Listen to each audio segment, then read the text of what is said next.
The Good Dinosaur is the 16th Pixar feature, but also the first time that Pixar has released two films in the same year. Which one is better? That's up for you to let me know down below in the comments section. It's also the first with an Asian director-to-helm feature for Pixar, the first with a Hindi director-to-helm short, and also the first with two music composers. And while many may not consider it Pixar's best, it's arguably the best animated feature to date. I mean, that water looked better than actual H2O. But since it's a Pixar flick, we always want to look at the Easter eggs and references involved. So here are the ones I was able to find dealing with past Pixar films, other iconic movie scenes, and of course, the classic ones. As always, I'm curious your thoughts if you were able to see or find any ones that I wasn't able to down below in the comments section as we get right into it with the visual references in this movie. And there are a bunch of movie references that this film plays homage to. Considering that it's practically a dino western, we see elements such as the score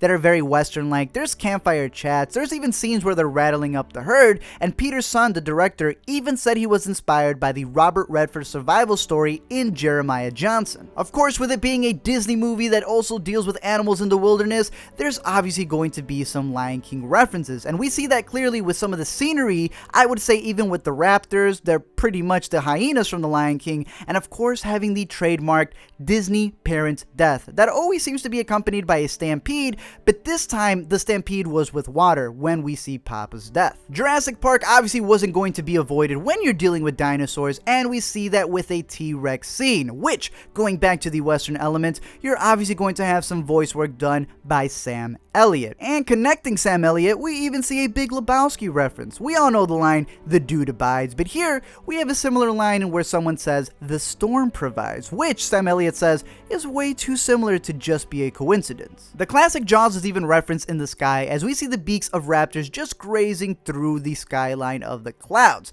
That really flips the cliche around. Literally. Dealing with past Pixar flicks, we see that this movie obviously doesn't have many opportunities to showcase references considering it's in the wilderness, but it's really cool to backtrack and see the history leading up to The Good Dinosaur. In Inside Out, we see Forrest Woodbush, who actually is voiced by the director, in a memory. In Monsters University, there is a scare simulator that seems to have Arlo, or possibly a family member, as a toy on the floor. In Toy Story of Terror, we see a portrait in the bedroom that has dinosaurs that look very familiar. And even if we were to date all the way back to the original Toy Story, we know that Pixar has a gas station of choice, and that is Dinoco. And look who we have right there on the logo. Some of the speculations to look out for is in the beginning with the meteorite scene, where some people claim that you may be able to see Wall-E just chilling in the distance. Kevin from Up, as we all know, is a prehistoric bird that may have some ancestors in the movie, be it the raptors that we see messing around with Arlo, or perhaps one of the birds that's just chilling right there on the horns of Forrest. There's also a blatant cutaway to a caterpillar that is certainly a Bug's Life reference. The movie also has a storyline that is so similar to Finding Nemo's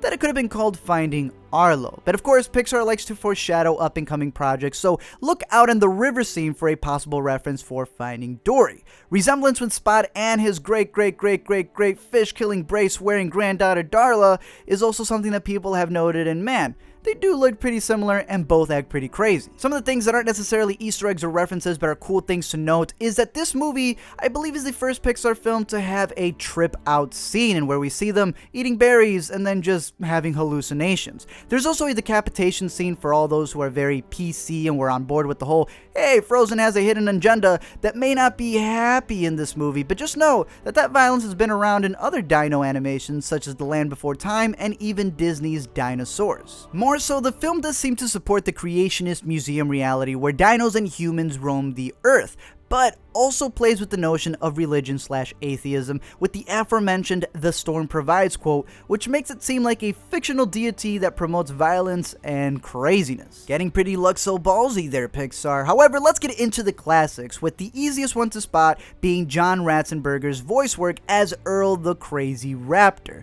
As for the other three, Peter Sun has confirmed through Twitter that A113, Luxo Ball, and the Pizza Planet truck are all in the movie, but hidden within the nature nature of the film through constellations, rock formations, and trees. And since there's not a screener of the film out yet, obviously, I don't have images to show the exact frame where I think I may have found them, but with the promotional images, I'll try to show you where to look out for. For example, A113 could be on the markings on trees, as we see here with an H being marked on, the truck as a rock formation in the background, and the Luxo ball as a constellation formed up in the sky. Of course, those were just the Easter eggs and references that I was able to find. As always, I'm curious your thoughts, what Easter eggs you were able to find, and more so what you thought about the movie, and if you think it's better than Inside Out, or if The Good Dinosaur is Pixar's movie that comes out on top. We can discuss anything dealing with the film and any other movies that are out there, and until next time, I'll be seeing you guys later.